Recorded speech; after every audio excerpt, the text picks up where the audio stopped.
prélèvement à la source de l'impôt sur le revenu sera mis en place à compter du 1er janvier 2019.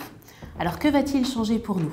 Alors qu'aujourd'hui vous payez votre impôt l'année suivant celui de la perception de vos revenus, à compter du 1er janvier 2019, vous allez payer votre impôt au fil de la perception de vos revenus qu'on peut qualifier de courants.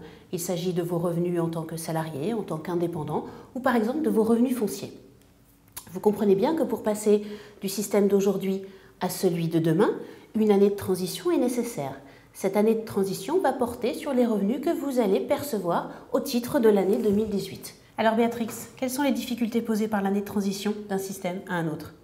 Gaëlle, ce qu'il faut savoir, c'est que la mise en place du prélèvement à la source va conduire à effacer certains revenus d'activité, tels les salaires, les revenus des indépendants, mais aussi les revenus fonciers.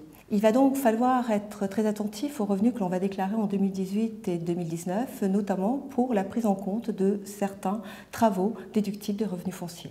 Un dernier point d'attention sur la mise en place du prélèvement à la source, le rôle clé que va jouer l'entreprise dans ce processus. En effet, c'est elle qui va prélever le montant d'impôt et qui va le reverser à l'État. Ainsi, il peut être pertinent d'engager des missions de formation des directions des ressources humaines ou des directions financières qui vont jouer ce nouveau rôle de collecteur de l'impôt, mais aussi des missions d'information des salariés dans la nouvelle relation qu'elles vont avoir avec leur employeur sur ce sujet très personnel de l'impôt sur les revenus.